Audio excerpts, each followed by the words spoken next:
अस्सलाम वालेकुम। उम्मीद है जी आप सब ठीक ठाक होंगे। आज एक बहुत ही स्टाइलिश सी फ्रॉक जो है उसकी कटिंग और स्टिचिंग आपके साथ शेयर करूंगी। वीडियो को आपने स्किप किए बगैर देखना है। काफ़ी ट्रेंडिंग में है ये फ्रॉक का डिज़ाइन।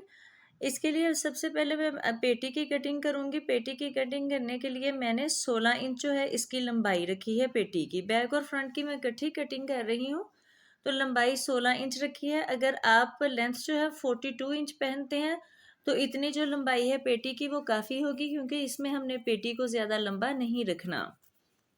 पेटी की मैंने कटिंग कर ली है। अब इसका बैक और फ्रंट जो है वो उन दोनों को अलग पहले कर लेना है।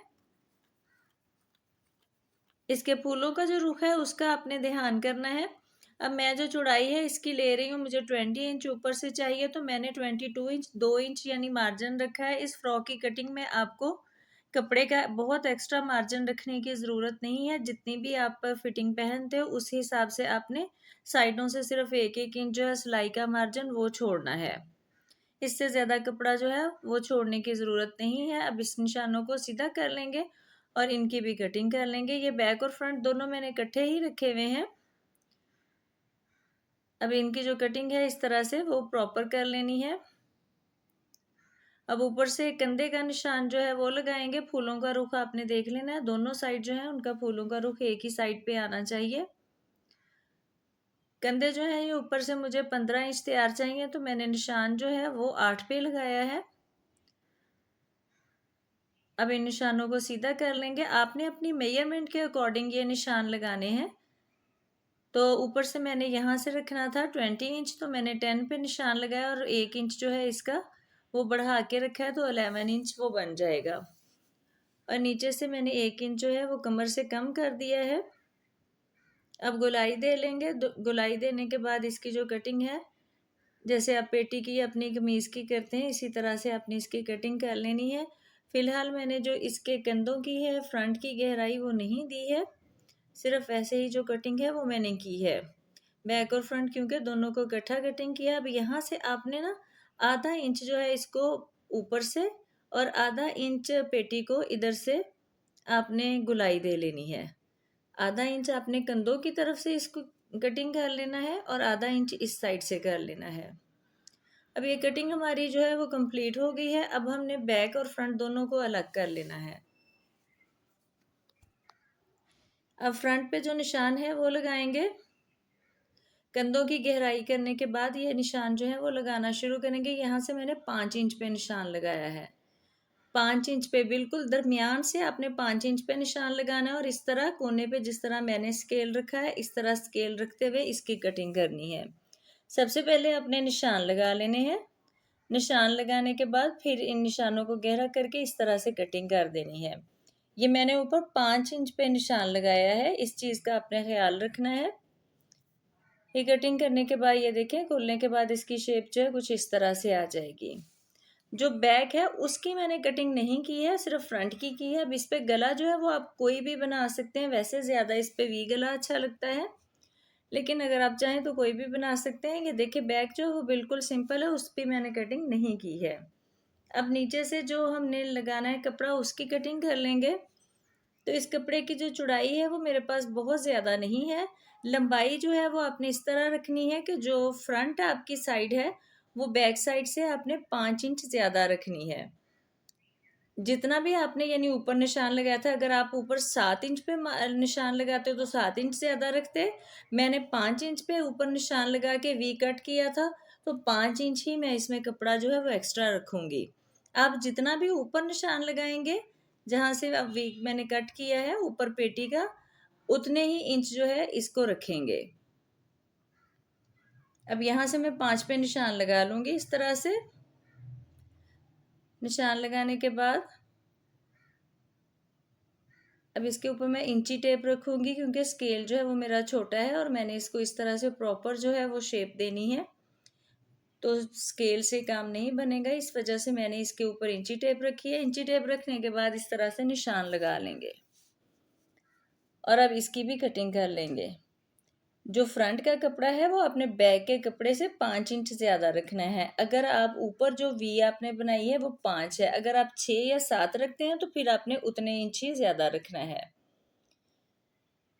ये देखिए इस तरह से ये भी कटिंग हो गई है। अब मैं इसके ऊपर आपको जो हमने पेटी की कटिंग की थी वो रख के दिखा देती हूँ। ये देखें जी। तो अब यहाँ पे चुनर डाल के इसको हमने अटैच करना है। तो इस तरह से इसकी जो कटिंग है वो आपने करनी है। कटिंग आपने बिल्कुल परफेक्ट तरीके से करनी है। कटिंग अच्छी होगी तो आपकी फ्रॉक जो है वो खुद ब खुद बहुत अच्छी सिल जाएगी। अब इस पर गला आप कोई भी बना सकते हैं। मैं इस पर वी गला बना रही हूँ। आप इस पर गोल भी बना सकते हैं, या जो भी गला आप पसंद करते हैं, जो भी आपको बनाना आसान लगता है वो बना लें। गला बनाने के बाद गले को पलट के तुरपाई कर लिया। बैक और फ्रंट जो है दोनों के गले बना के मैंने इनको साथ अटैच कर लिया है। अब अटैच करने के बाद इसकी शेप जो है वो कुछ इस तरह से आ रही है। अब जो हमने कपड़ा नीचे के लिए लिया था उसके लिए हमने क्या किया है कि इसके ऊपर चुनर डाली है। ये डबल सिलाई लगा के चुनर डाली है। फ्रंट और बैक दोनों की मैंने चुनर डाल ली है। अब दोनों के थ्रेड खींचेंगे और दोनों को अपनी पेटी के मेजरमेंट के अकॉर्डिंग जो है वो सेट कर लेंगे। थ्रेड दोनों साइड से खींचने हैं। जो दरमियान में आपने क्रीज बना लेनी है ताकि आपका जो दरमियान वाला निशान है वो बिल्कुल दरमियान में आए, इस तरह से। ये देखें जी, इस तरह से पहले आपने सेट करके देख लेना है कि ये प्रॉपर पूरा आ रहा है। इसके बाद जो सिलाई है वो दरमियान से शुरू करनी है। यहाँ से दरमियान से शुरू करनी है। आपने साइड से इसकी सिलाई लगानी नहीं शुरू करनी। अगर आप साइड से सिलाई लगाएंगे तो कपड़ा कम या ज़्यादा होने की वजह से उसका जो है वो शेप वो प्रॉपर अच्छी नहीं आएगी। आपने सिलाई जो है वो दरमियान से लगानी है। और जो आपने थ्रेड खींचा है बिल्कुल दो जो धागे खींचे उनके बिल्कुल एंड पे आपने इस तरह से, ये देखें, जो दूसरा धागा है उसके ऊपर ऊपर रख के मैं इसकी सिलाई लगा रही हूँ। इस तरह से आपने दोनों साइडों पे सिलाई लगा देनी है। जो बैक है वो बिल्कुल सादी है, उसको भी आपने थ्रेड इसी तरह से खींच के अटैच कर लेना है। ये फ्रंट देखें मैंने अटैच कर ली है। और जो गला है इसका वो भी मैंने बना लिया था, वो पहले मैंने आपको दिखा दिया था। अब इसके ऊपर मैंने लेस लगानी है। लेस में इसके ऊपर गुम सिलाई के साथ नहीं लगा रही हूँ, इसके ऊपर रख के मैंने लगानी है। तो यहाँ से लेस जो है पकड़ के इसका पहले मेजरमेंट के अकॉर्डिंग लेस की कटिंग की है। अब दरमियान से यहाँ से मैं इसकी एक छोटी सी वी बना के उसके ऊपर सिलाई लगा लूँगी और फिर दरमियान से जो लेस है उसको लगाना शुरू करूँगी। लेस भी आपने साइड से नहीं लगानी शुरू करनी, इस तरह दरमियान में रख के ना, जहाँ आपकी वी है वहाँ से लेस जो है वो लगानी शुरू करनी है आपने। अगर आप एक साइड से करेंगे तो उसका जो वी है वो थोड़ा बहुत भी बैलेंस ख़राब हो जाएगा, तो आपकी जो फ्रॉक की शेप है वो ठीक नहीं आएगी। आपने दरमियान में रखना है लेस को, फिर इसको लगाना शुरू करना है ताकि जो भी थोड़ी बहुत एक्स्ट्रा लेस आपकी बच जाती है वो साइडों से कटिंग हो जाएगी। अब इस पर मैंने डबल सिलाई लगा लेनी है लेस पे, क्योंकि लेस जो है वो मेरी ज़्यादा चौड़ी है। ये देखिए जी, अब मैंने इसकी साइड की जो सिलाइयाँ हैं वो भी लगा ली हैं। और ये जो फ्रॉक है हमारी, ये मैंने इस तरह से इसको कंप्लीट कर लिया है। तो नीचे इसके मैंने चौक रखे हैं क्योंकि जो फ्लेयर था मेरी फ़्रॉक का वो बहुत कम था। अगर आपकी फ़्रॉक का फ्लेयर ज़्यादा है तो आप चौक ना रखें, लेकिन मैंने इसके नीचे चौक रखे हैं। अब नीचे भी इसके मैंने लेस लगा ली है और बाजुओं पे भी, बाजू इसके साथ जो है वो ज़्यादा खुले अच्छे नहीं लगते, तो बाजू मैंने फिटिंग में ही रखे हैं। और नीचे भी पलटा पट्टी के साथ इस तरह लेस लगा ली और छोटे छोटे से बिल्कुल चौक रखे हैं, क्योंकि मैंने बताया ना कि फ्लेयर जो था वो कम था। और ट्राउज़र भी इसके साथ जो है वो नैरो नहीं रखा, खुले पांचे वाला ट्राउज़र रखा है। तकरीबन 9 इंच का ट्राउज़र का पांचा। और बैक देखें आप, बिल्कुल सीधी है इसकी बैक पे।